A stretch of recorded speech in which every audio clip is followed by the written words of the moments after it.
Bien, amigos de Facebook, muy buenas tardes. Aquí estamos tratando de comenzar simultáneamente entonces. Hay gente de Portugal, Hablo de Cisnero, dice. Habla mucho usted. Bueno, se supone que usted tiene el derecho a no oírme. Saludos de Maracaibo, saludos de Miami, Maracaibo, Venezuela. Dios lo bendiga, lo admiro mucho, dice Señor y Resistencia. Saludos de Guarena, de Panamá. Bien, amigos de Facebook, también estoy con ustedes. Los aparatos los tengo casi juntos y ojalá pues pueda entenderse que muchas de las fallas que pueden haber en el curso de esta transmisión se debe pues a la pésima calidad de internet, otra quizás a mi falta de pericia en el manejo de estas aplicaciones. Bien, entonces cuando vea más o menos estabilizado el número inicial de los oyentes, podríamos comenzar de inmediato. De San Cristóbal también está Boca. No he visto la gente de Venezuela hasta los tuétanos, de mi Venezuela heroica, de mi bella Venezuela libre. Ojalá estén por aquí. El Phantom llegó, me imagino que sí, siempre puntual. Saludos de Puerto Rico, el amigo Lause. Es muy grato escucharle, muchas gracias. Pejoco compartió en Twitter, qué bien, le agradezco. Llevar mi voz a toda la gente que le sigue a usted. Desde México, ¿a dónde vive? En Florida, señor. Buenas tardes, profesor. Saludos de Nueva York. Saludos de Arkansas, desde Maryland. Enviaré a YouTube también. Ah, muy bien, Phantom. Ojalá resulte bien todo. El internet está fatal en Venezuela para variar. Irama, volvió la amiga Irama. Ayer estuvo acá, hoy vuelve de nuevo. Ella vive en Cancún, pero está muy pendiente de todo lo que está aconteciendo en nuestro país. Infinitas bendiciones para usted. Vamos a ver si platicamos para usted hoy de nuevo con su aprobación y solidaridad. Cada vez tienes más seguidores, así es. Activa desde Carabobo, su librito. Saludos desde Lima. Bien bueno, Miguel Morales, 2000. Daisy de Arriaga. Buenas tardes, doctor. Buenas tardes, Alberto, dice. Ok. Gustavo Murillo Lobo, saludos de Atlanta, don Alberto. Bien, Gustavo, es un placer que esté usted por aquí. Bueno, mis amigos, hay que empezar porque si no, para transmitir este programa, bueno, los saludos personalizados relativamente interesan solo a la persona que lo hace, pero no a todo el público. Muchos incluso no se inhiben. Hay un tema, por supuesto, que lo abordaremos en el curso de la conversación. No le digo de inmediato para no generar la impresión de que el gobierno se habría salido con la suya, de que el gran tema sea la división de la MUD, la división, la dispersión de la oposición, las contradicciones políticas fundamentales que están estallando en la coalición de la oposición. Yo tengo la sospecha de que efectivamente hay divergencias, y muy importantes incluso, pero que el gobierno intriga poderosamente para tratar de ahondar esas diferencias y para hacer viable que sencillamente estalle el único instrumento que ha sido capaz en Venezuela en todos estos años de reunir más o menos la voluntad de muchos opositores. En realidad, falta el arraigo de una gran organización de resistencia en Venezuela que no ha tenido nunca la posibilidad de estructurarse. Las razones son obvias. Seríamos perseguidos implacablemente si llegásemos a constituir una organización que abiertamente plantee los temas que yo planteo en estos audios, en estos programas de Periscope, Facebook, ¿cómo se llama? El Twitter, el YouTube, etcétera. Y es que la prueba fehaciente de que nos quisiera colgarse el pescuezo el gobierno es que el vocero más belicoso de esa peste gubernamental es, por supuesto, el señor Diosdado Cabello, que en los últimos minutos de todos los programas de su mazo dando toda la semana, me dedica 4 o 5 minutos a tratar de descalificar mi opinión. Ayer, por ejemplo, publicó algo así como que necesito valeriana porque estoy diciendo cosas que pasaré a explicarles. Y tomó pues segmentos muy pequeños, los saca de contexto y los usa para su propósito, para tratar de presentarme como una persona absolutamente fuera de proporciones, digamos, fuera de un arraigo racional de mis propuestas y con la cual aspira ni más ni menos sencillamente a atemorizar a su clientela militar. Porque Diosdado tiene una clientela militar que fue mayoritaria, pero dejó de serlo. Dejó de serlo porque apenas murió Chávez, quedó completamente a su disposición los nexos por su familiaridad con el gremio de la familia militar. Maduro nunca tenía el menor ascendiente sobre esa gran familia militar y Diosdado, que se formó hasta teniente en ella, que fue conspirador, pero que sobre todo siguió trabajando todos estos años, haciendo favores, conectando para los ascensos rápidos, para para las mejores plazas vacantes. El diligente Diosdado pues armaba una clientela y llegó a ser un tipo muy determinante en la conformación de las cúpulas militares. Apenas muere Chávez, Diosdado pasa a ser el hombre fuerte del régimen y pasa a determinar el curso mismo de la conducción de la política de las Fuerzas Armadas. Él no es muy afecto, no son afectos a él, mejor dicho, los tiranos Castro, y eso le sirvió inicialmente para tener incluso algún barniz muy leve, un barniz muy leve de independencia política de su liderazgo militar respecto al castrismo, del cual vergonzosamente eran sigüices y procónsules el señor Diosdado, el señor Maduro, perdón, y todos los otros líderes de la clientela gubernamental, de la pandilla de paranoicos del chavismo. Diosdado sí fue una vez a La Habana, se hizo acompañar en los primeros días del gobierno o de la transición allí entre ya el comandante eterno muerto y ellos tratando de agarrar todo el coroto, fueron a La Habana, creo que fue el inicio del gobierno Maduro, sí, y fueron un poco a dar la imagen de unidad pues de la cúpula del gobierno. El señor Diosdado fue con Ramírez, un poco la garantía de que seguiría pues el suministro de petróleo por parte de la PDVSA Doha Dojita de Ramírez, es decir, el saqueo de nuestra riqueza petrolera para ponerle en mano de estos bicharracos Castros. Pero después no se le vio más, parece que sus viajes a Cuba, siendo aún muy frecuentes, nunca los publicitó, como si fue el caso de Maduro, que bueno, va allí en esa lamentable imagen, provocando esa lamentable imagen de postración ante el ampón Fidel Castro o su hermano Raúl, ante quien rinden la pleitesía que ya les rendía a Chávez, pero sin la personalidad ni el peso específico del liderazgo chavista.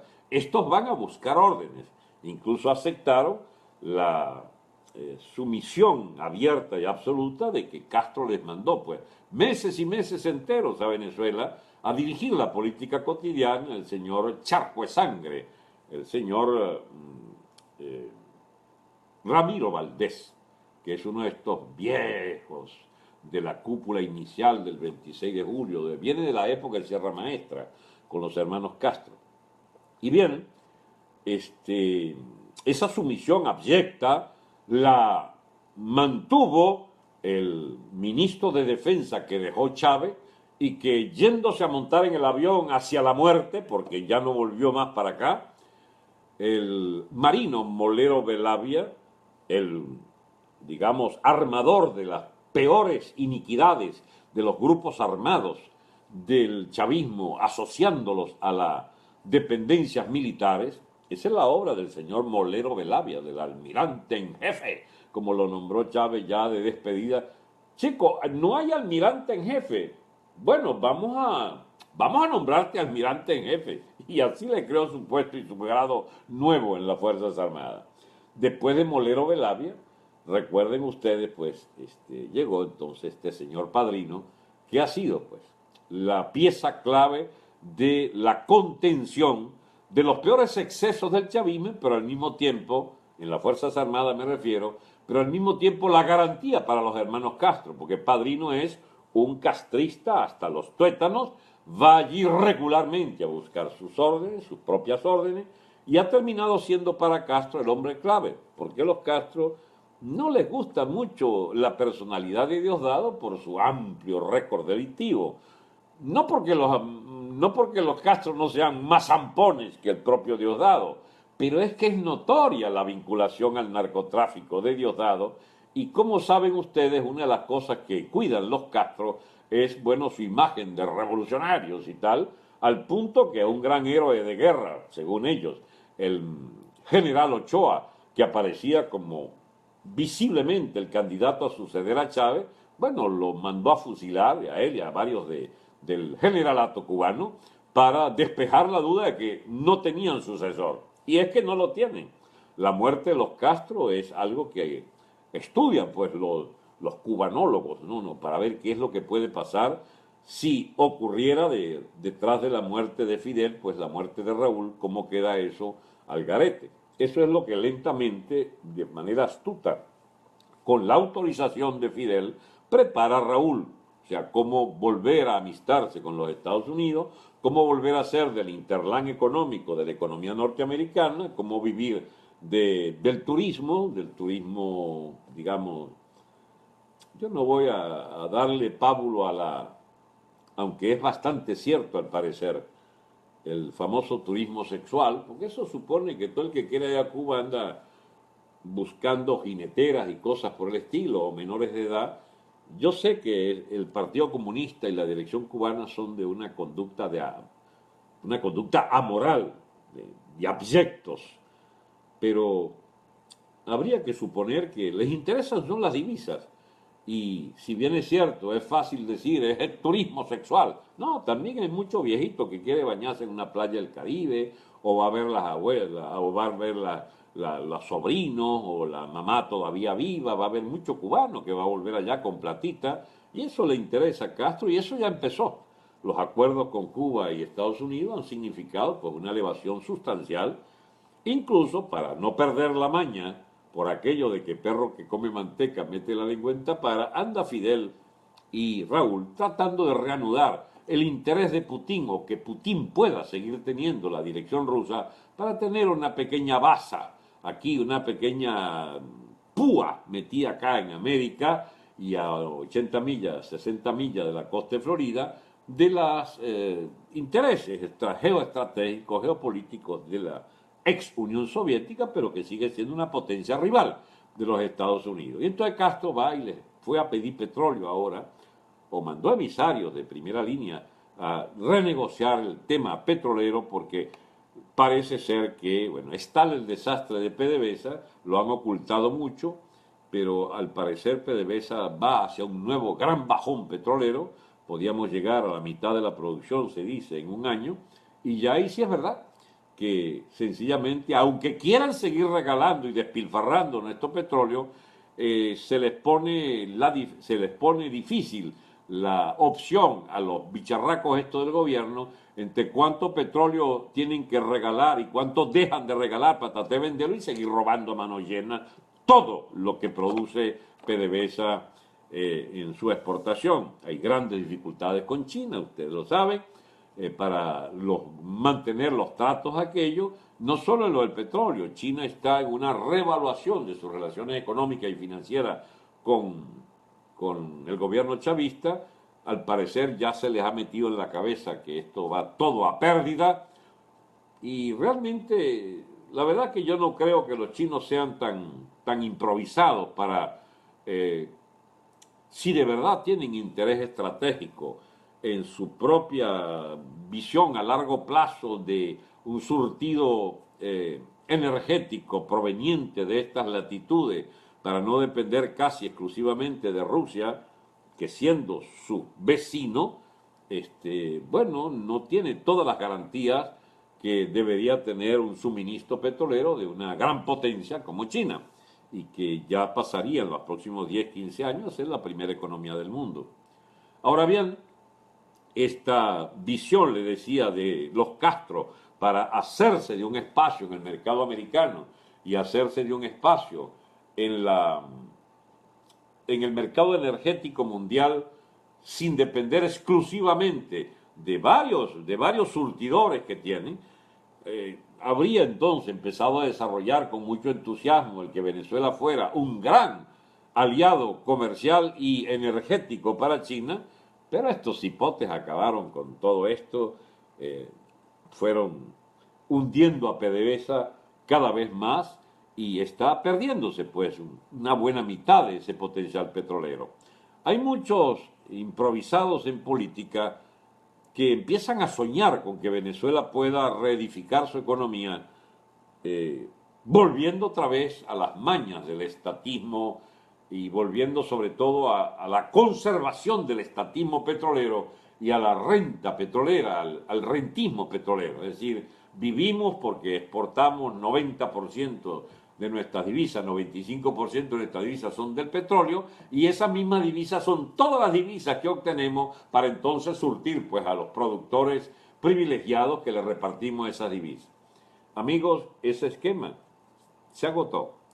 La economía venezolana tendrá dos cosas nuevas que cualquier gobierno que quiera ser viable necesita saber desde el principio, en la imposibilidad de que siga el esquema rentista, monoexportador de petróleo y de dependencia absoluta de la divisa norteamericana, de las divisas provenientes de la venta de petróleo. Y esas dos cosas son, uno, el Estado no puede mantener a los ciudadanos. Entonces el grueso de nuestras llamadas conquistas sociales sencillamente van a quedar evaporadas. Hay que volver a producir y volver a tener ingresos el país para poder repartir algo, pero no se puede repartir lo que no hay, ni que quieran. O sea, esto de la cháchara de los chavistas, que si viene un gobierno fascista de derecha, van a eliminarte. Bueno, es que la están eliminando ellos mismos. No se puede. Mire, el chavismo en el poder está cometiendo el disparate, no que sea recordado por el desalojo que le hizo la derecha fascista y no sé qué cosa, será recordado como los criminales que mataron de hambre este país. Y entonces su vuelta al poder es más que hipotética, es casi imposible, es absolutamente imposible. Ni siquiera soñar en un retorno tipo el Partido Socialista de la Bachelet en Chile luego de 19, 20 años de la salida de Pinochet, de la dictadura de Pinochet, porque sencillamente bien el país todavía recuerda lo que fue el desastre de Allende. Bueno, el desastre de Maduro es 10 veces el desastre de Allende. Y un eventual futuro Partido Socialista chavista ni sueñe con que pueda tener una vuelta al poder en las nuevas condiciones de una eventual democracia futura, porque sencillamente la gente se acordará es de la hambruna de años bajo el chavismo agónico de esta gente. A ver, se me han juntado 3, 4 temas y vamos a ordenarlos entonces de la manera siguiente. El tema chino y el tema petrolero. Eso vamos a ponerlo aparte porque puedo desarrollarlo un poco más tarde. El tema de la dependencia del gobierno venezolano respecto a la diplomacia cubana, respecto a la ideología cubana, respecto a la asesoría política cubana, que es la asesoría más cara del mundo, porque nos chulean centenares de miles, decenas de miles de millones de dólares, 10, 20, 30 mil millones de dólares, digamos, anuales. Nadie sabe esa cifra. Uno dice, pues, Cuba se lleva 15 mil millones anuales, y es posible que sea cierto, porque los 150 mil barriles diarios de petróleo, pero que pueden ser 250 mil también, que hicieron a Cuba exportador de petróleos livianos, incluso, porque les gustan son los petróleos livianos, los más comerciales, teniendo solamente un gasto interno de combustible en el orden de los 30 mil barriles, hicimos a Cuba exportador de 100 mil barriles diarios. Era una inmensa fortuna. Bueno, todo eso se mantuvo entre el gobierno de Chávez, ahora con estos bicharracos. Pero les decía que cuando fue entonces el señor, ¿cómo se llama?, Diosdado, con al inicio del gobierno Maduro, sí, al inicio del gobierno Maduro fue con Ramírez a garantizar que seguía el gran acuerdo, pues donde podían seguirnos chuleando en grande, ni aún así ha sido pues predilecto de los Castro el señor Diosdado. Él lo sabe. Él aceptó ese desideratum, ese veredicto de Chávez cuando ya viajando hacia la muerte en Cuba decide pues que claro como la luna clara llanera, él quiere que voten por Nicolás Maduro, dada la lealtad enorme de este piazo de loco, que había que ser bien falto de sesos el señor Chávez para ocurrírsele que este pobre infeliz cucuteño pudiera ser presidente de esta república. Pero ahí está, nos dejó ese regalo pues como, yo creo que como venganza, decía yo ayer o en otro pericope, casi como una venganza por la cantidad de maldiciones que le habrán echado en Venezuela que lo llevaron al cáncer ese que lo mató en seco. Bueno, miren ustedes, Diosdado entonces viene perdiendo posiciones con el señor Padrino hasta que esas contradicciones estallaron. Ya Padrino no es una ficha de Diosdado, Padrino es una ficha de Castro. Y ha jugado entonces a los equilibrios en las distintas fracciones y es la fracción Maduro la que le ha ido dando cada vez más poder porque el detallito de las contradicciones y de los pleitos entre Diosdado y Maduro es que el poder constitucional lo tiene Maduro. Y con la arpía de la Cilia atrás, bueno, sencillamente pudo haberlo convencido, apártalo, ningunéalo, no te dejes pisar por Diosdado. Es el peligro. Miren ustedes, ¿cómo sabe uno estas cosas? No porque uno tenga unos datos allí. No, chicos, si lo decía públicamente, lo planteó todo lo que yo estoy diciendo, lo planteó Mario Silva, que de tanto sapear se sapeó él mismo en unas grabaciones, pero que son un monumento a verdades básicas de cómo Cilia era una arpía, de cómo Maduro lo manejaba Cilia, de cómo Maduro estaba siendo arrinconado por Diosdado, de que el peligro de ellos como fracción heredera de Chávez era que este hijo de la gran peste de ¿cómo se llama?, de Diosdado fuera tomando todo el poder económico del Estado, que lo tomó y que si tomaba PDVSA estaban fritos, pero que ya tenía el CENIAT, ya tenía Cadivi, etcétera. Y bueno, todo eso lo cantó Mario Silva. Anoche, por cierto, volví a oírlo. A ver si al cabo de 2 años que tenía que no lo oía decía algo nuevo. No, el mismo Mario Silva, con sus intrigas, metiéndose con un venezolano acá en Miami, con otro, digamos, con su tesis, pues, de que la migración quiere es la invasión imperialista, la invasión extranjera. Realmente es muy peregrina esa tesis, ¿no? Pero él la defiende como si de verdad la MUD completa y los que estamos en el exilio con alguna posibilidad de influir en segmentos, aunque sea minoritario en la opinión pública, bien, él estima que estamos es por una invasión norteamericana, una invasión imperialista. Ya voy a explicar, ese es otro tema. Pero entonces, les decía, el señor, esa cosa llamada Diosdado Cabello, que toda la semana me saca o me malpone, agarrando fuera de contexto una frase, 4 o 5 frases, y me he puesto a estudiar, porque ya es como mucho, semana tras semana me dedica varios minutos en su programa. ¿Cuál interés puede tener este hombre? ¿Por qué me oye y me publica y hasta me da propaganda? Porque todo el que estime que Diosdado es un hijo de su madre que me ataca a mí, entonces dirá, bueno, habrá que oír a este hombre, ver por qué Diosdado lo ataca. Y me oyen cada vez más, entre otras cosas, pues, por los ataques de Diosdado a mi persona. Pero, ¿qué es lo que busca Diosdado? Publicando extractos de lo que yo digo y son exactamente un pedacito donde yo le zumbo algún mamonazo a la MUD o a algún sector o a algún líder de la MUD que tienen un contexto en el cual las digo. Porque yo puedo decir, por ejemplo, X líder de la MUD es un aventurero al decir esto y esto y esto y esto y esto, aunque ese mismo líder tiene tales y tales, entiende, propuestas que pueden ser correctas. Es decir, yo hago juicios equilibrados por más vehemente que sea mi crítica a cada uno de los dirigentes de la MUD. Y eso le consta a una persona que me oiga más de 10 minutos si estoy hablando de política venezolana. Y entonces, pero él agarra entonces el segmento, lo saca de contexto y sobre todo, me sigo planteándole la pregunta, ¿por qué creen ustedes que me ataca directamente en esos segmentos que él escoge como, digamos, los más radicales, los más incendiarios según él, los más delirantes según él, los que le falta que tome valeriana para que no lo diga? Me trata incluso de demente.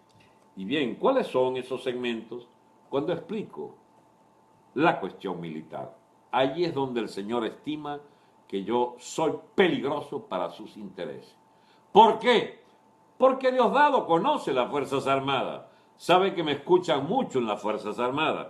Yo no voy aquí ahora a darme la de especialista militar, ni de una persona que ande en una especie de campaña electoral en la Fuerza Armada de Venezuela. No, sencillamente que yo sintonizo con unas aspiraciones de muchísimos miembros de las Fuerzas Armadas que quieren que les respeten, y yo los respeto, que quieren a alguien que explique por qué ellos están con la camisa de fuerza de una oficialidad que les vende el alma todos los días y no pueden quitársela de encima, así de fácil como se quita uno una dirección de un partido, o un politiquero, o un abogado que lo esté molestando mucho. No, no, la realidad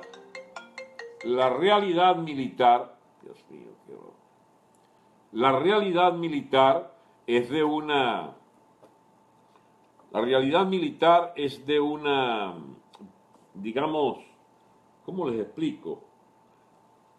De una especificidad que requiere un tratamiento, digámoslo, bueno, que tome en consideración que hay jerarquías, que hay orden y mando, que hay una especie de tradiciones, que hay unas subordinaciones que no se corresponden a ninguna otra institución del modelo llamado democrático, así sea perversa como es este esquema democrático. La familia militar tiene niveles de compromisos entre ellos, de solidaridades horizontales, de solidaridades verticales limitadas, pero que existen. Es decir, hay seguimiento y lealtades a superiores y hay sobre todo agremiación o instinto gregario o solidaridad automática entre el segmento de tu mismo rango, pero al propio tiempo hay competencia entre los de tu mismo rango para tratar, si hay una deformación extrema como la que existe en este momento, bueno, hay también entonces una gran competencia por quién es el elegido de tu mismo nivel, que hay un puesto para arriba que debe subir uno de los de tu promoción, entonces inmediatamente empieza una extracción de vísceras, digamos, del vecino para ver cómo logras anularlo. Bueno, ese tipo de cosas hacen que es muy compleja la vida militar en lo que respecta a la solidaridad con lo que quisieran que ocurriera en el país, lo que quisieran que ocurriera en las propias Fuerzas Armadas, y eso en última instancia tiene liderazgos. Y hay una profunda desconfianza hacia el liderazgo del señor Padrino. Lo consideran no el jefe de los corruptos narcosoles, pero sí el jefe que equilibra los intereses de todos los delitos habidos y por haber en las mafias militares de los de alta graduación. Padrino es el componedor, el armador, ¿cómo se llama? El factotum, pues, el demiurgo de todos los acuerdos posibles entre el ala narcosoleada, el ala de contrabandistas, el ala de los ministros del gobierno, el ala de los cuarteleros, digamos, de los troperos, de los que les gusta más bien mantenerse en puestos de comando de tropa. Él es el perdonavidas de todos los corruptos habidos y por haber.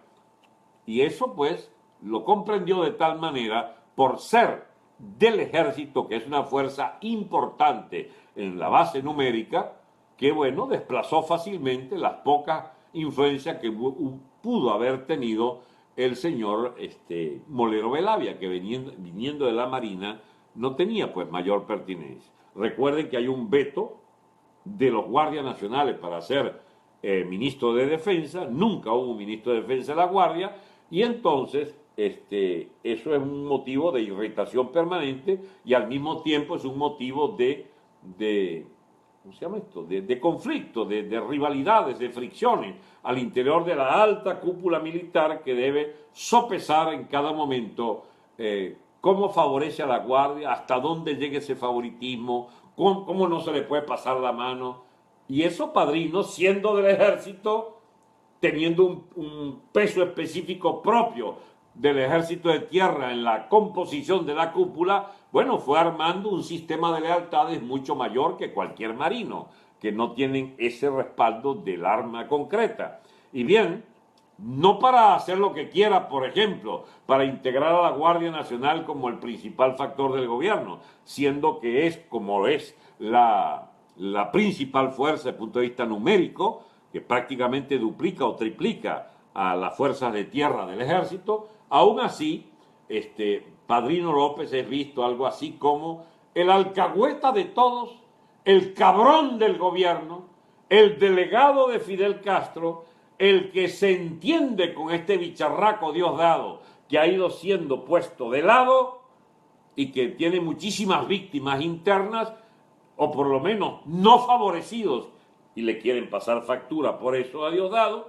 Y Diosdado, ustedes no ven que en el programa de él pone 40, 50, 20 militares uniformados a aplaudirle sus estupideces allí en el programa. Bueno, esa es una manera de Diosdado de exhibir, pues que él sí tiene fuerza y siempre se la pasa conspirando a ver a quién pone, a quién quita, a quién presiona, cómo logra embaucar a Maduro en exigirle a Padrino que su cuota se respete, que las redes estas no pueden ser solo para Padrino, y hasta intriga con los cubanos o contra los cubanos, de acuerdo a las conveniencias. Resultado, eso de la sensibilidad militar del señor Diosdado tiene toda la insensibilidad para comprender que ha podrido a las Fuerzas Armadas y las ha hundido en el estiércol del desprestigio, pero al propio tiempo él no quiere intrusos. De manera que una persona que, como yo, viene insistiendo en la necesidad de una salida civil-militar, de una solución militar a la crisis del país, de una solución que implica, que integra a las Fuerzas Armadas, no porque yo sea militarista, sino porque sencillamente a partir del estudio elemental de la historia mundial, de la historia latinoamericana y sobre todo de la historia venezolana, mis amigos, aquí no hay soluciones sin las Fuerzas Armadas. Y una vez más, para los que me escuchan por primera vez, ese fue un consejo que me dio, sin haber sido nunca antes en la presidencia de Pérez o antes, nunca fui miembro de Acción Democrática, lo fui para contrarrestar en el año 2002-2004 la campaña que tenía Chávez por destruir a DEI. Me pareció que como demócrata me correspondía ayudar a ese partido, allí cuando era secretario general el Gordo Marín, y después un poco de tiempo también con Henry Ramos, cuando se iniciaba en su monarquía deca. Bueno, decía, yo nunca había sido adeco, pero Carlos Andrés Pérez me explicó cómo sin los militares no había manera de salir de estos bicharracos del chavismo. Franceschi, como él me decía, hay que salir de estos chavistas con los militares. Y le agregaba, para ser estrictamente honesto, después veremos cómo salimos de los militares. Bueno, sí, es la misma pregunta que nos haríamos todos. Si nos ayudan los militares a salir de este atolladero en que nos mete el chavismo como Estado y como nación, muy bien, ¿y después qué hacemos con los militares? Eso es interesante discutirlo, ¿sabes? Yo puedo hablarles un tiempo indefinido casi para tratar de armonizar con ustedes de que no se trata, mi prédica, quiero decir, una prédica de un militarista obtuso que quiere, o porque adora los uniformes, o porque, qué sé yo, estima, por ejemplo, que esa sería mi base de poder, dado que no soy muy popular, que digamos, en sectores medios, pues muy afectos al guiso o en esas élites económicas que se han formado en Venezuela desde la corruptela directa con el Estado y que yo critico acerbamente, que critico implacablemente, pues no les gusto, yo lo sé. Una persona muy mal querida en los grandes factores mediáticos, en los bicharracos estos que dominaban el viejo esquema comunicacional de los plutócratas mediáticos, y menos aún en los de ahora, bueno, que son más de uno, pues un plutócrata con plata mala vida que forzaron a la compra o forzaron a la venta de los antiguos medios de comunicación para ser comprados por roscas chavistas pestilentes. La excepción a todo eso es el señor Granier, que le robaron su planta de televisión y que habrá que devolvérsela, digamos, sin discusión alguna. Yo no sé, por cierto, si reabriendo el señor Granier me agradezca por lo menos que yo hubiera dicho estas cosas. Creo que él es una de esas personas que piensa que los dueños de los medios de comunicación deben tener una influencia pues, en el diseño político del país, porque de ahí vienen todos los grandes plutócratas mediáticos, de ser los que armaban las candidaturas, los que rodeaban los gobiernos o los que querían tumbar los gobiernos. Y llevaron a un presidente como Pérez al enjuiciamiento y a la destitución o a la renuncia a la destitución.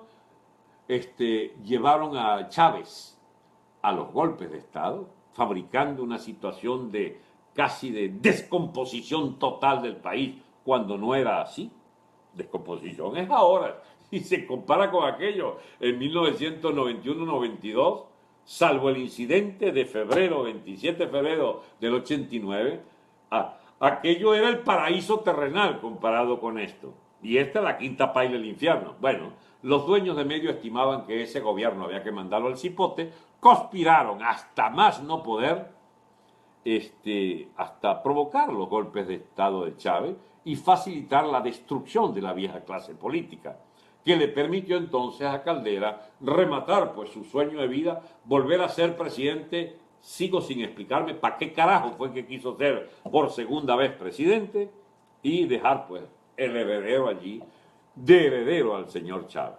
Bien, pero lo concreto entonces es que yo no soy cultor de una solución militar a la crisis porque tenga una vocación especial hacia, digamos, ver una hegemonía militar de la sociedad venezolana o ser un cultor del llamado cesarismo democrático, es decir, la figura fuerte, el caudillo, el déspota ilustrado. Tampoco profeso el nacerismo, que es aquella corriente que se identificó pues con Gamal Abdel Nasser de Egipto, donde, bueno, se supone que la República estaría en buenas manos o tendría un gran proyecto nacional en la medida en que una élite militar estable se identificara con un líder reconocido, más bien militar también, porque Nasser era un líder militar, como lo fue Mubarak, como lo fue Sadat y como lo es el actual ahorita. Y el único que fue la excepción fue el Mursi, el presidente electo de los hermanos musulmanes de islamistas radicales, y se lo echaron al coleto en un 2x3 al año y medio de gobierno. Por lo que se determina que aquella gran revolución árabe no fue tal, era una gran intentona de los tales hermanos musulmanes para derrotar el poder militar, y al cabo de un año que no pudo con aquel país hecho triza, tuvieron que volver a la dirección militar. Esto debería tener también una identidad, este tipo de concepción, basando la estrategia de desarrollo y de desarrollo sobre todo de la identidad nacional detrás de una élite militar, en estricto sentido debería ser más bien identificada a lo que se llamó el kemalismo, es decir, de Kemal Atatürk y sus jóvenes oficiales turcos que fundaron la Turquía moderna, la Turquía desislamizada, la Turquía occidentalizada, la Turquía del alfabeto latino y de la occidentalización de las costumbres, bueno, que ahora está un poco en plan de retroceso con Erdogan y compañía, pero que Atatürk y la oficialidad de los llamados jóvenes turcos del ejército turco son los padres, los verdaderos padres de ese diseño militar. Una cosa parecida a esa concepción era Marcos Pérez Jiménez, el cesarismo, el kemalismo, es decir, la modernización acelerada basada en una élite militar, con diseños de un Estado fuerte, de un Estado empresario, pero sin abolir, digamos, las enormes ventajas de una economía competitiva, de una moneda fuerte. Es decir, lo que fueron ahora vistos a distancia los grandes aciertos de Pérez Jiménez, bueno, eso era de una concepción en boga según la cual la élite militar debía ser la ductora de esta república que en mala hora se le había ocurrido pasar por los estragos de las guerras civiles de los años del siglo XIX para aterrizar bajo la bota militar, cierto, un poco improvisada de Gómez y de Castro, que eran hacendados, que se vistieron de militar, hicieron su guerra y la ganaron, y se convirtieron en los fundadores del nuevo Estado venezolano desde 1900 hacia acá, desde el año 1900 con Castro y sobre todo con Gómez, que habiendo abolido todas las rivalidades de los caudillos regionales, montó la profesionalización de las Fuerzas Armadas, las escuelas militares, cuya élite ya temprana había llevado con el intermedio López Contreras al general Medina, al general Delgado Chalbaud y al general Pérez Jiménez, como el producto necesario para la conducción del Estado venezolano desde esa óptica nacerista o ¿cómo se llama?, o kemalista, o llamémosla gomecista perejimenista, para ser más aterrizado y criollo. ¿Hay espacio en Venezuela para una concepción perejimenista del desarrollo? Lamento decepcionar a mis amigos perejimenistas, que han aflorado muchos por allí, es que ya no puede volverse a los tiempos de Pérez Jiménez. Pérez Jiménez es un producto de su momento, de su época histórica, el gran sitial de Venezuela que él ayudó a crear, de primer exportador de petróleo del mundo. Petróleo a $1 o $2 y ganaba platales. El país hacía redes de autopistas, redes de cualquier cosa, digamos, de servicios públicos, universidades modernas, instalaciones, ¿cómo se llama?, abatimiento del plan de ranchificación de Caracas y su conversión en modernas unidades de vivienda para la época que, digamos, erradicaron el rancho y pusieron a funcionar una especie de metrópolis recipiente con las grandes avenidas, etcétera, y que iba acompañado de aquel gran plan de la siderúrgica, las empresas básicas, etcétera, y un plan ferroviario que tenía también diseñado, las autopistas que quedaron allí. Bueno, ese perejimenismo no es viable, pero lo que debe ser viable es que las Fuerzas Armadas, que es la única fuerza que queda en Venezuela con un mínimo de organización para, respaldado con la población, devolver el orden público a Venezuela. No oigan orden público como planazo, prisión, tortura y noche interminable de gorilas, de censores y de represores y sicarios. No, estoy hablando de una aplicación estricta de la ley, en un estado de leyes, en un estado con una democracia que implique corresponsabilidad de los ciudadanos con la dirección de ese estado, que en una transición, mis amigos, yo quiero ser estrictamente franco, no la veo con los muchachitos estos. No los quiero ofender, pero es que esto no está para esos muchachos, chicos. Henry dice que tampoco él cree que esos muchachos sirvan, pero yo no sé si Henry también sirva. No por su edad, que me parece una muy excelente edad para aspirar a la dirección del Estado venezolano, o sea, un viejo hecho y derecho, bueno, con una gran experiencia y una gran lucidez. ¿Viste, Henry, que puedo hasta meterte una cuñita a favor? El problema es que Henry tiene una cabeza de clientela política, de adeco, de toda la vida, que cree que el país marcha bien si lo vuelven a adequizar. Y el tema, mis amigos, es que este país no puede volver a la cuarta. a nada que se parezca a la cuarta. Y sobre todo no puede haber un partido hegemónico en un país que ya no es, digamos, ya no idolatra los partidos como en el pasado, cuando los partidos podían repartir dinero a granel en prebendas o en acceso a prebendas sociales o partidarios de una economía que le permitiera una movilidad social a la gente. Como dijera Henry, digamos en uno de sus discursos, nosotros, ¿qué fue lo que dijo? Trajimos los lavamanos, las cosas, las cloacas. Una cosa, digamos, muy íntima de los...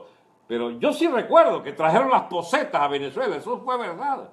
El cambio de la vida rural a la vida urbana lo cabalga desde el gobierno de Medina y López Contreras, perdón, y de Pérez Jiménez, pero el gran promulgador de derechos urbanos, propiamente dicho, para la masa de emigrados del campo que se agolpaban en los barrios caraqueños, valencianos, barquisimetános, maracuchos, etcétera, y por supuesto el crecimiento de los núcleos industriales de sustitución de importaciones, toda esa red de acueductos, de red de Cadafe, de electrificación, de redes cloacales, etcétera, y también de escuelas y liceos, Dios mío, en los pueblitos, en las cabeceras de distrito para la época, en todas las cabeceras de distrito, esa revolución social, comillas la revolución, esa reforma social intensa de los primeros años del gobierno democrático, efectivamente implicó un cambio radical del país.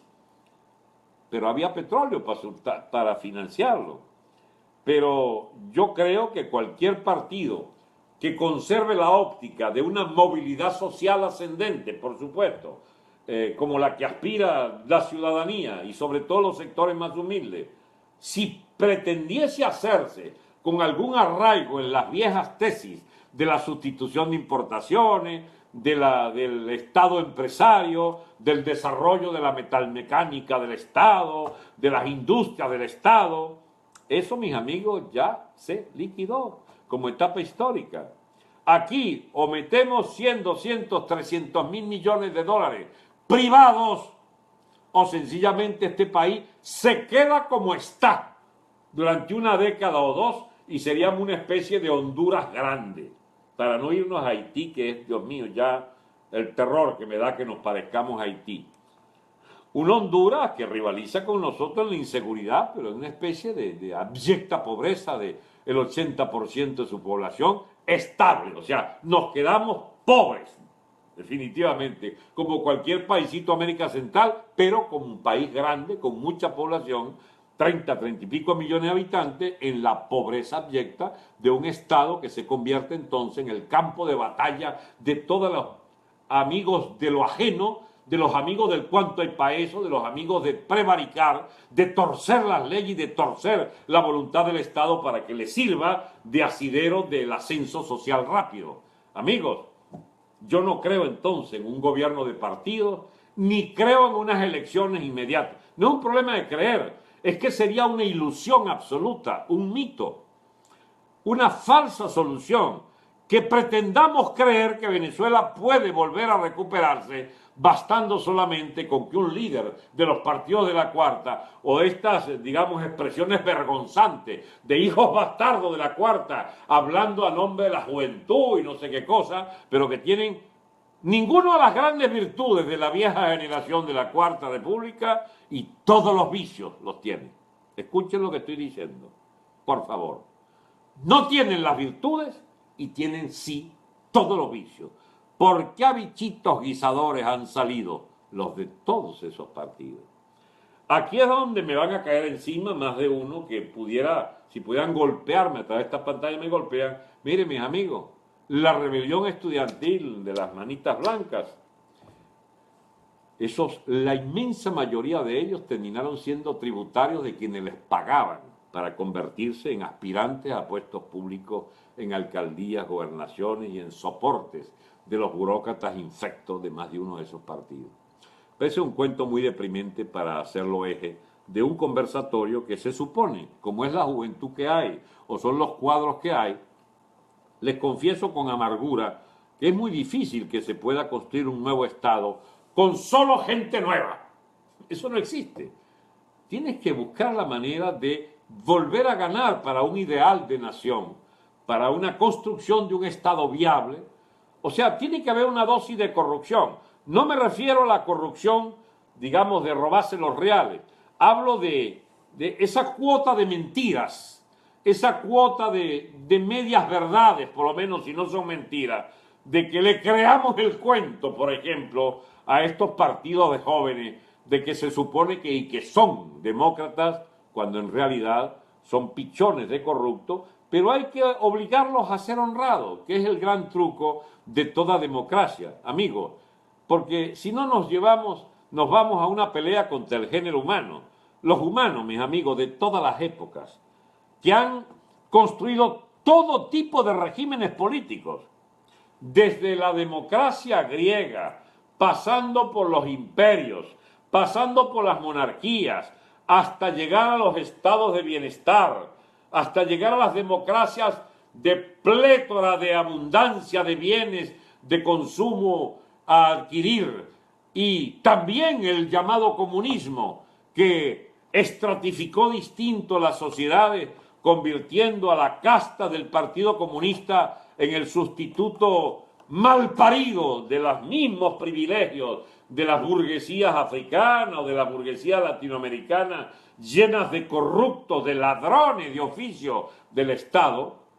La sociedad humana, mis amigos, desde los tiempos allá de Pericles, que se dice fue el primer demócrata, pero en realidad fue un tirano, solo que, bueno, la democracia era democracia esclavista, era democracia de un cogollo de la ciudad de Atenas, no era la democracia como la entendemos hoy, que el voto analfabeto de las mujeres y todo el pueblo que se da a sí mismo. Eso realmente es una ficción, pero es real que en todos estos últimos siglos, desde la Revolución Francesa para acá, los estados nacionales, habiendo roto con el ancien régime, el antiguo régimen de las monarquías, aunque queden por allí todavía resabios de esa familia de reyes, etcétera, etcétera, es un hecho que la democracia ejercida en España, en Francia, en Alemania, en Inglaterra, con su reina allí eterna que no se muere nunca, y de las democracias latinoamericanas, hijas del proceso de desmembramiento del imperio español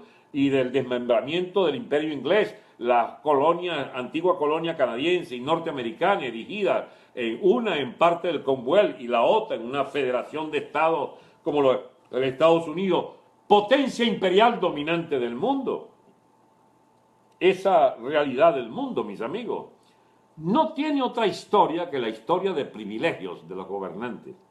No tiene otra historia que la movilidad social obtenida por distintas vías, sea por privilegios de cuna, sea por privilegio de adscripción a determinada religión oficial, sea por adscripción, o sea, por militancia en los modernos partidos políticos, sea por pertenencia a burocracias totalitarias, o esta última vertiente, burocracias integristas eclesiales, o sea, del chiismo, por ejemplo, la casta de los ayatolas, el integrismo, ¿cómo se llama esto, chico? El fundamentalismo, pues, religioso de los estados teocráticos, de los estados basados en el teos, en el Dios, y en los practicantes y del culto y los rectores del culto, los humalas,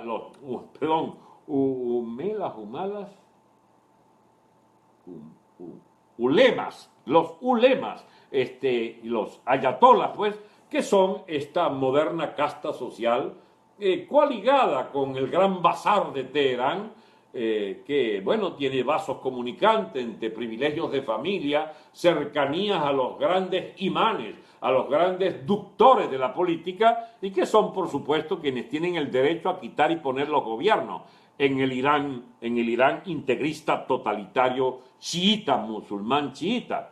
Bien, decía, todas las repúblicas, todos los reinos, toda la forma de gobierno, incluyendo la democracia, de amplias libertades nacidas de la abundancia de bienes ofrecidos y de los salarios sólidos que permiten su compra, todas tienen castas privilegiadas, formas de corrupción.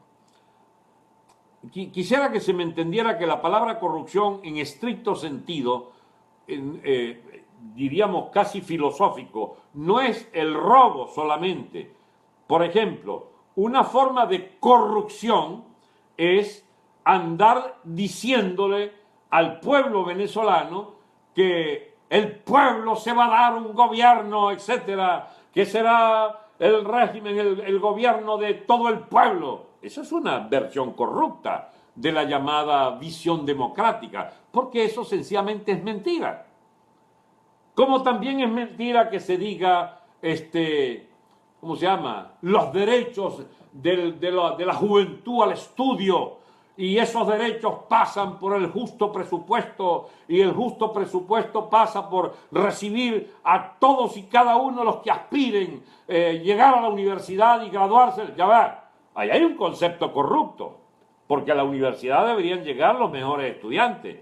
El Estado debería sostener los estudios solo de quienes tengan capacidad para sostenerse, no económicamente, yo no estoy hablando de eso, sino la actitud mental de querer de verdad ser estudiante, y no vagos sin oficios allí, como han dado por generaciones a granel la llamada izquierda, que llenó las universidades autónomas de cuanto bicharraco vago se permitía estacionarse allí, financiado por el Estado como una especie de aprendizaje temprano de lo que sería su chavismo, digamos, practicante como burócrata de agropatria o ¿cómo se llama esto, chico? El Ministerio de la Juventud. Esos bichitos chavistas, incluyendo el pobrecito aquel, bueno, digo pobrecito porque ya lo mataron, aquel famoso diputado que mataron, o sea, o este pelón que ahora de pichoncito ahí, pan, de ministro de golpe de educación y ahora jefe parlamentario, o sea, esas son formas, digamos, corruptas de entender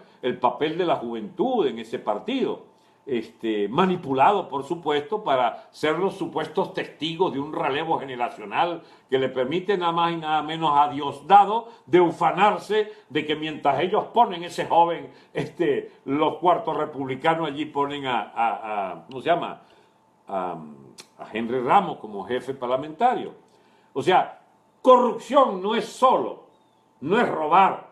Corrupción es, digamos, la forma maleada de concebir derechos y deberes, de concebir instituciones, y esa corrupción inherente a la democracia venezolana siempre descansó sobre el supuesto de que el gobierno debe mantener a los ciudadanos, de que sin esfuerzo puede accederse a privilegios determinados, y mientras esa corrupción siga imperando, difícilmente podíamos tener un país con eficiencia importante en la conducción de nuestra economía y de nuestras instituciones.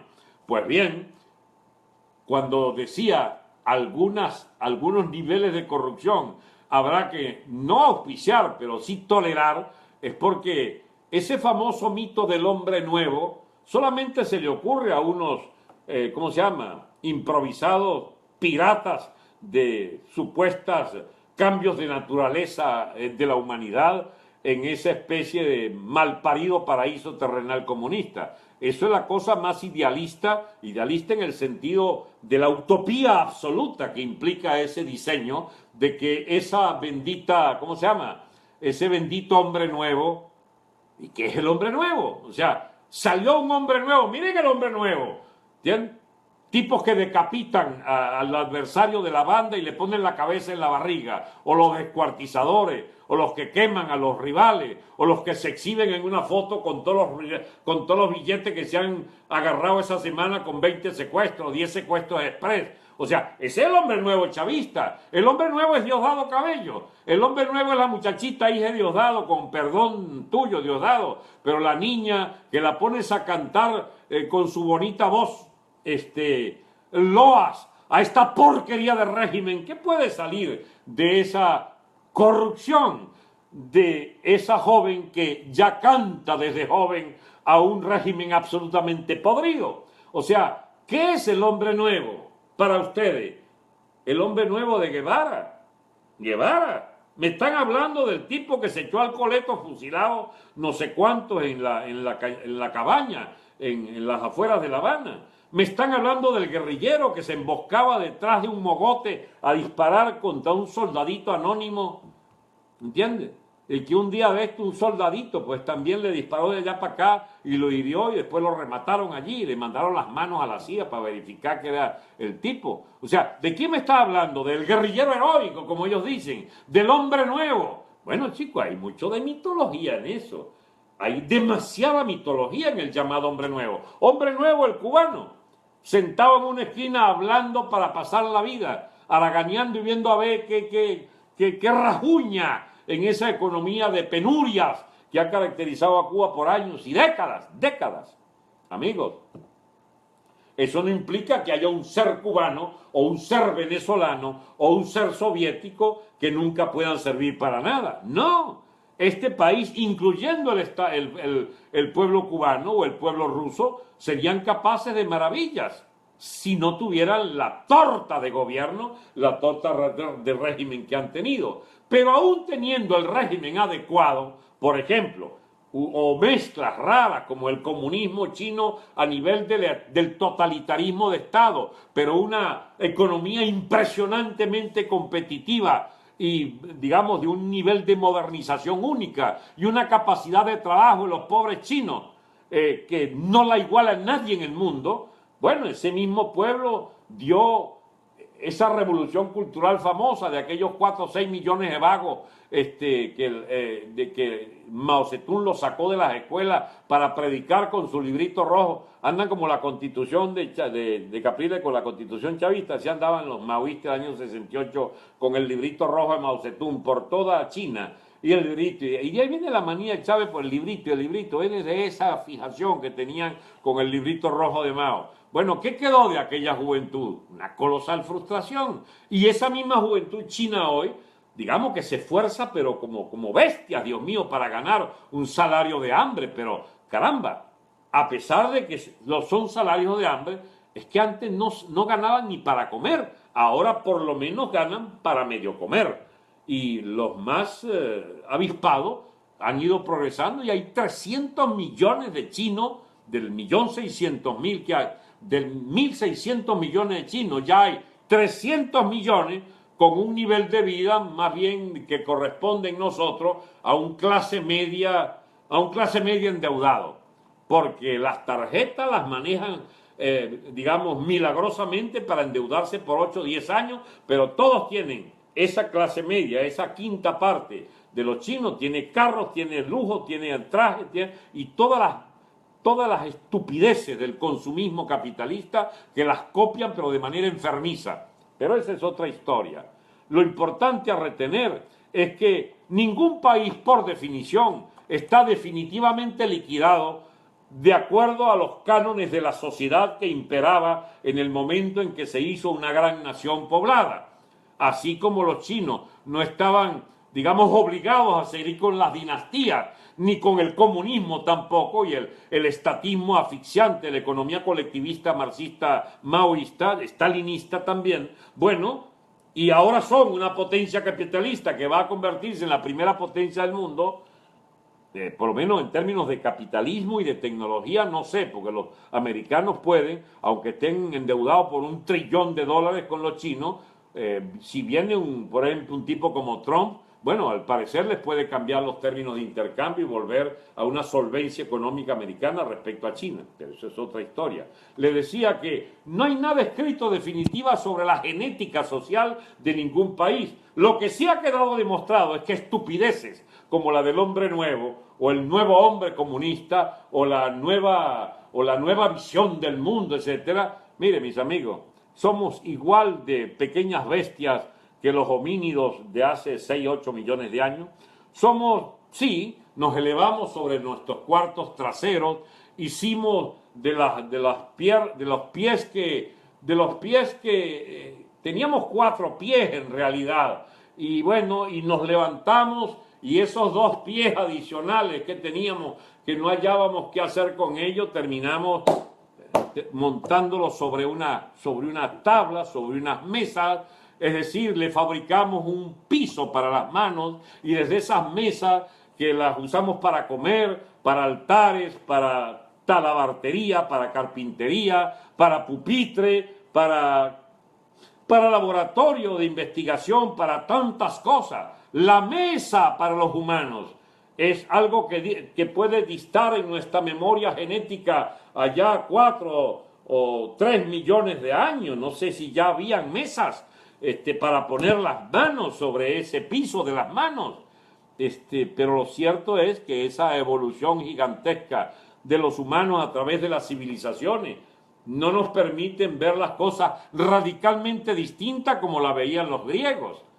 Los griegos, que tenían esa famosa tesis de que en el mundo sublunar, es decir, por debajo de la luna, había una comprensión de nuestra cosmovisión, de nuestro universo inmediato, y más allá del mundo lunar, el espacio, etcétera, había pues el reino de aquel Dios absolutamente abstracto que no conocía al hombre ni el hombre podía conocer a Dios. De ahí viene pues la noción de que el primer teólogo del mundo fue precisamente Aristóbulo. Aristóbulo, Dios mío, qué locura. Aristóteles, quería decir. Aristóbulo, Dios mío, le ubicaba yo en Grecia y era, Dios mío, algo así como un amansador de burros. Una cosa hubiera sido el pobre Aristóbulo allá en Grecia. Porque el que no tuviera acceso, mis amigos, el que pudiera decir sin la vergüenza que le caracteriza que el gobierno tiene que mantener el control de cambio porque si no los tumban. Bueno, personajes como esos sencillamente no eran viables, ni siquiera en aquella Grecia de hace 2200 años. Pero les decía entonces, esa visión de Aristóteles, el primer teólogo, digamos, fundador de la teología, del monoteísmo, pero al propio tiempo de lo incognoscible, de lo abstracto absoluto, esa filosofía griega que desciende la mente humana desde la cosmogonía, desde los mitos, desde los tótem, desde las religiones numénicas, desde los númenes dibujados en las cuevas, desde los dioses osos o dioses león, o de esos semidioses mitad animal, mitad hombre, como el Horus, ¿cómo se llama? Egipcio, o los antropomórficos, esos dioses alados o dioses mitad en las nubes en aquella, ¿cómo se llama? Paraíso del Olimpo, de los dioses romanos. Y cuando bajan de cipotazo a la racionalidad de la geometría en el siglo III o IV los griegos y fundan nuestra civilización occidental a partir de la geometría, de la ciencia, de la razón. Y esa razón es conservada por griegos, romanos, españoles e ingleses en nuestros imperios que nos trajeron hasta la República de Cocopellana y luego chavista. Digamos, el ser humano en lo sustancial lo que ha hecho es cambiar sus idolatrías, cambiar sus dioses, cambiar su fidelidad a religiones mucho más, digamos, mucho más encarnadas, mucho más materialmente perceptibles, como el cristianismo, por ejemplo, que tiene una ventaja inconmensurable sobre cualquier otra religión al adorar un Dios encarnado, crucificado, un Dios hecho hombre, que funda, digamos, toda la teología occidental basándose en las Sagradas Escrituras, etcétera, y que concibió nuestras culturas occidentales a partir un poco, es cierto, de la visión judía, pero también de la visión sobre todo cristiana, y siendo la Iglesia pues la que nos trae desde el Imperio Romano hasta nuestra civilización actual como parte de esa cultura judeo-cristiana que nos permitió heredar pues los valores sobre los que se fundan nuestras no solo creencias, sino muchas de las múltiples razones para seguir viviendo en sociedad civilizada. Amigos, lo que estoy tratando de explicarles es que no hay manera de que podamos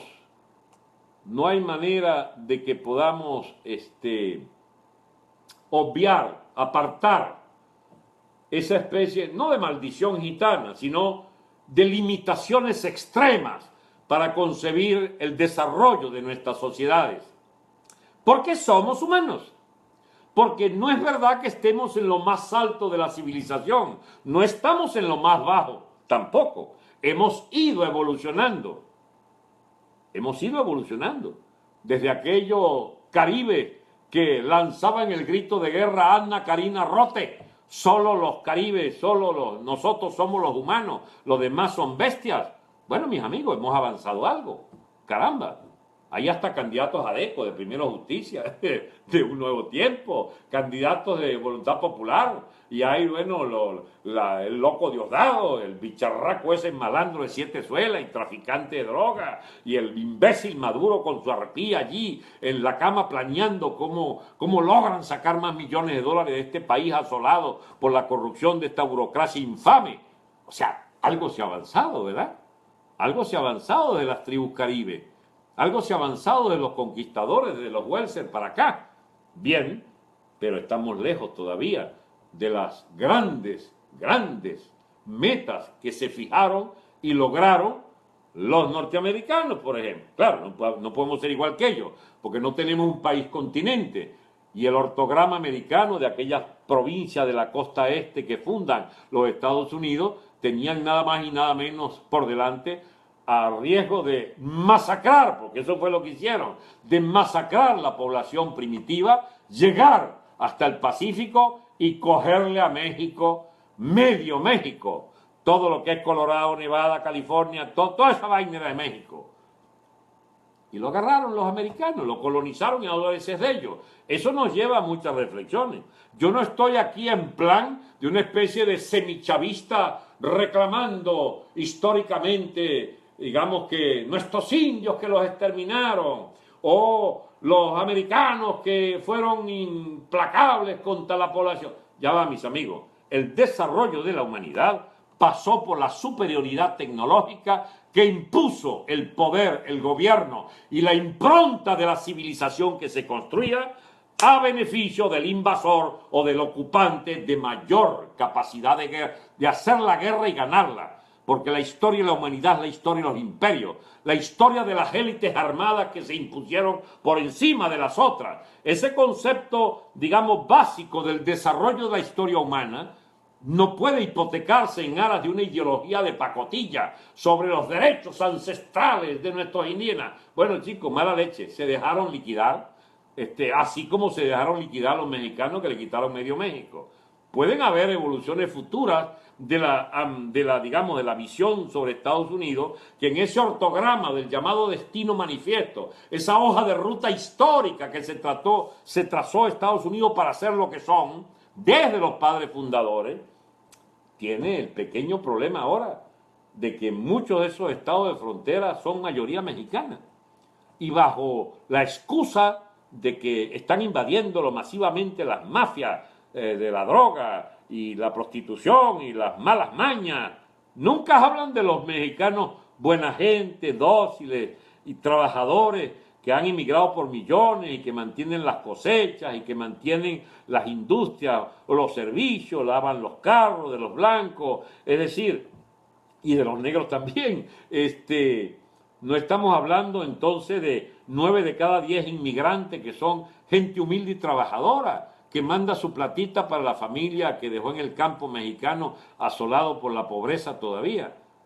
Pero es que el plan de Trump de ese muro, para mí que no es contra la delincuencia y todas las plagas que trae una frontera abierta, sino contra esa especie de temor histórico a que los mexicanos, siendo mayoría en esos estados, se les ocurra un día la idea de que eso debe volver a México. Y entonces un tipo como Trump, que piensa en términos del nuevo ortograma del destino manifiesto norteamericano, capaz de repensar el globo terráqueo en función de los intereses, digamos, deteriorado de los Estados Unidos por la política blandengue de Obama e incluso del propio Bush, que los hizo vulnerables en el Medio Oriente y que no anda en plan de guerrerismo, ¿eh? Porque este Trump anda en plan de hasta ser muy amigo de Bush y de los chinos también. Pero dice, no, momentico, esto está mal montado, aquí nos hemos equivocado totalmente en pretender llevarle nuestro modelo político a países que no tienen nada que ver con nuestro modelo de vida. O sea, este tipo es un tipo muy práctico. ¿Por qué vas a llevarle la democracia parlamentaria a Irak y mediante una guerra bestial y un costo inimaginable sentirte contento porque le has impuesto tu modelo de democracia americana, que no es ni americana ni nada? Eso es una rochela gigantesca de bombas y bombas y bombas en las guerras de facciones religiosas entre sunitas y chiitas allá en Irak, que terminaron por perder el norte de Irak a manos de esta cosa que llaman el Estado Islámico y que desordena todo el Medio Oriente. Y aún así, esto es un cuento muy largo, no voy a echarlo, pero el señor Trump opina que la herencia de esa manía norteamericana por, digamos, imponer el modelo político a las naciones que se supone están bajo su influencia es un colosal disparate. ¡Ah, qué gran ocasión sería si ese señor es presidente norteamericano para irle a explicar por primera vez si estos bichos todavía están en el poder en enero? Mire, señor Trump, nosotros tenemos otra visión de nuestro propio país. Si ustedes nos condenaran a que es la OEA la que nos da la carta de buena conducta, de que es, digamos, ¿cómo se llama?, de que tienen que tener cuidado con los privilegios de los plutócratas mediáticos, siempre sigüices y siempre alcahuetas de cada gobierno, para condicionar esa visión imbécil de no podemos hacer eso porque la comunidad internacional no toleraría un golpe. ¡Piazos de brutos! ¿Quién les ha dicho a ustedes que Estados Unidos nos tiene como una prioridad para conservar las instituciones? Pero ese tipo de estupideces es la que nos tiene, incluso en la élite militar, con una especie de obligatoriedad de mantenernos con el lomo doblado, Dios mío, ante esta élite de malandros. Amigos, alguien en los Estados Unidos por fin pudiera entender, o la propia Clinton a lo mejor se avispa, y elimine esa estupidez según la cual tenemos que tener permiso, la institucionalidad, ¿cómo se llama?, de América Latina para poder sacar estos bicharracos que nos han acabado con el país. Se necesita autorización de alguien, por favor. Llámese Senado americano, o Sociedad Interamericana de Prensa, o Embajada Americana, o lo que sea. Se necesita autorización para quitarnos de encima esta caterva de ladrones, asesinos, torturadores, bicharracos de 7 suelas que nos han hundido como nación. Yo creo que eso sencillamente no debería tener discusión, pero sin embargo es la teoría oficial de la MUD, ¿saben? Es la tesis oficial. No, no se puede. No se puede porque la comunidad internacional no acepta un golpe de Estado. Yo no estoy abogando por un golpe de Estado. No se trata de un golpe de Estado. Se trata de que los militares digan, no seguimos, chicos, atendiendo la llamada de estos bicharracos, ladrones. ¿Entiendes? Que ahora nos quieren poner a repartir aliño y a vigilar los tomates, a vigilar. Pues ya no se han cansado, es que, Dios mío, de maltratar la economía. Bueno, esa comprensión elemental debería venirle a los militares de una voz cantante desde la oposición, ya que no puede ser la mía, porque mi espacio es pequeño. Debería ser el señor Henry Ramos, el señor Capriles, incluso hasta el propio, ¿cómo se llama?, Leopoldo, aunque preso, señor Ledesma. Y, ¿por qué no?, María Corina, que es la única que tiene, digamos, 4 dedos de frente allí, que digan, que expliquen al país. Y María Corina lo viene diciendo, por cierto, de una manera limitada, porque es que, bueno, un día de esto la zampan presa también, por opinar. Ella no puede opinar lo que yo opino. Ella está de acuerdo con lo que yo opine, pero no puede decir ni siquiera que está de acuerdo conmigo, porque sencillamente sería una sujeta probable a ser condenada aún más de lo que ya la condenan. Acuérdense que yo tengo un caso abierto por terrorismo en Venezuela. El piazo de loco ese Diosdado me tiene un tribunal que me juzgó y condenó por terrorismo y conspiración. ¿Bien? Bien. Entonces, sigo con mi papel de terrorista verbal, de terrorista y de conspirador. Las Fuerzas Armadas deberían oír de ese liderazgo de la MUD que se acabe esta porquería de régimen, chicos, que le piden a las Fuerzas Armadas que tomen el poder. O, si quieren, si lo prefieren, si lo quieren disimular, digan entonces, ha llegado la hora en que las Fuerzas Armadas no le pare bola a Maduro, no le haga caso al señor, ¿cómo se llama?, al tal Padrino, al agente cubano este. ese lenguaje. ¿Por qué les cuesta tanto, chicos? Ah, porque pueden ir presos. Ah, bueno, si es así, deberían decirlo. No digo lo que quiero decir porque me van a mandar preso. Ya uno entonces podría suponer que van a decir una cosa interesante. Pero no, realmente es que les gusta este régimen, digamos. Les gusta cómo Chávez maneja el país. Les gusta la concentración del poder de los burócratas. Les gustaría ser electos. Y entonces mandar como los chavistas, haciendo lo que les da la gana como partido y como casta. Porque el problema es que un día de estos habrá que hacer una especie de radiografía completa de lo que fue nuestra democracia, de todas sus grandezas y de todas sus miserias. Porque ojalá podamos hacer heredar las grandezas, pero créame, mi amigo, con esta especie de clientela que montó la mafia financiera de la boliburguesía y los bolichicos, esta especie de mafia que dirige y teleguía todas las conductas políticas de la actual oposición y los hace depender estrictamente de la voluntad de los factores determinantes del gobierno para mantener este régimen político, lamentablemente no es como para ser muy optimista. Y para más bien apostar a un cambio drástico de rumbo. Es eso lo que propongo y sobre todo le digo a los militares, no se trata de elegir, de designar o de perpetuar una administración militar. Estamos abogando por un gobierno civil sostenido en la voluntad de las Fuerzas Armadas de que el país debe cambiar en, digamos, la orientación de una economía de mercado, de una verdadera democracia. Y esas tesis, la de la democracia política surgida de una amplia consulta y de una rigurosidad conceptual en la armazón jurídica del nuevo Estado, es la tesis del general Baduel, que propone una Asamblea Nacional Constituyente que reordene el Estado venezolano. Es eso lo que me hace coincidir, sin conocerlo personalmente, con su propuesta de que debemos encaminarnos a una interrupción de esta porquería de régimen y al inicio de una nueva etapa que yo califico como un Estado fuerte, aunque reducido en número, de un Estado eficiente, pero no un Estado empresario, de un Estado pequeño, pero no un Estado que le pasen los strikes por todos lados, porque debe ser un Estado que imprima a la sociedad en su conjunto digamos, un rigor de la ley, de la aplicación de la ley. Es una dictadura de la ley lo que deberíamos establecer. Bien, amigos, eso es lo fundamental de lo que yo quería plantearles. Me vuelvo a poner los lentes. Si les decepciona a los que no los leí, es que si me pongo a leerlo no puedo hablar.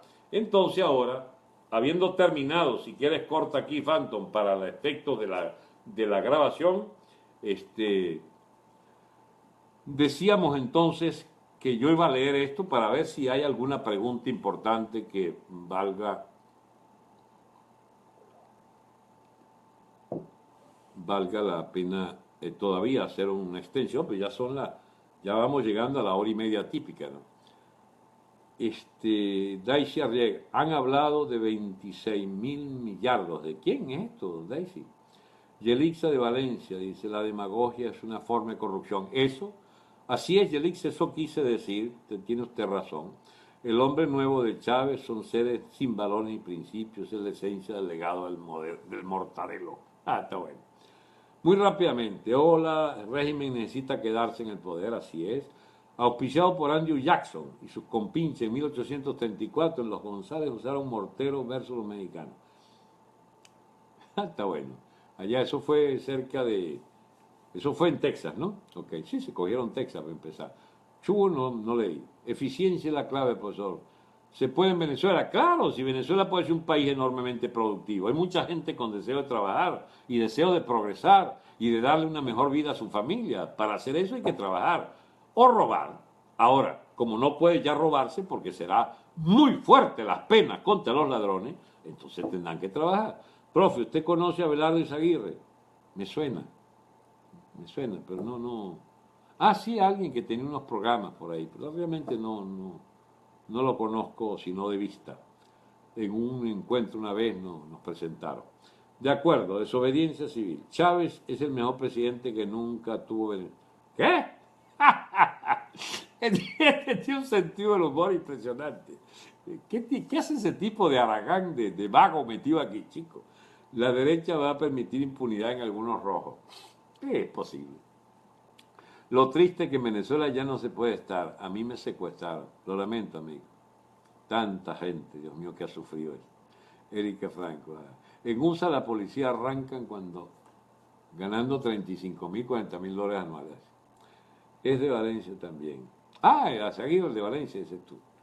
Bueno, yo no comparto la visión de Izaguirre de las cosas que le oí una vez, no las comparto. Es una visión de la política muy distinta a la que yo tengo. Pero la constituyente lleva mucho tiempo. ¿Y por qué hay que hacer inmediato? ¿Qué es lo que hay que hacer inmediato? ¿Elegir a quién? Ah, tienes que elegir presidente, para que pongan al más idiota. No, chico. El país tiene que tomarse el tiempo de con un gobierno de transición de tecnócratas, de gente muy preparada, más bien la gente quiera que se quede ese gobierno. Y mientras tanto hace con la debida premura, pero con la calma necesaria, un nuevo equipamiento jurídico de la constitución del país. En Venezuela eso debe ser lo primero, un policía equipado, bien pagado. Así es, profesor. Es que ellos, no sé, Colón, a ver, a ver. Mira, el que tiene la manía que yo hable de hablar Izaguirre no lo va a lograr, sencillamente paso. Vivimos en un país cárcel donde la MUS solo ocupa carreteras. O sea, la dictadura era buena, solo que eligieron a un estúpido carno, así es. El saqueo del Esequibo, no. Salir de la crisis primero, así es. Profe, los venezolanos están enflaqueciendo, eso es cierto. Enflaqueciendo. Laos, la cumbre de países no alineados por Facebook en la isla de Margarita podría ser la pólvora. Ojalá. Viva México, existen diálogos a alto nivel impulsados o exigidos por los comacates. ¿Será cierto? No, eso no es cierto. No se puede luchar contra el sistema, pero unos pocos tengan miedo, muchos tendrán poco, no sé. Pregunta en YouTube, ¿qué opinan los militares de la tesis de Maduro? Saludos, doctor Franceschi. Pero es que es muy chiquita la bendita letra. Salimos que termine, no sé. Me encantaría un programa sobre la situación de USA y cómo afectaría a Venezuela. Bueno, ya esto hablamos más detenidamente. PDN. ¿Qué caras tú con el PDN, Fanto?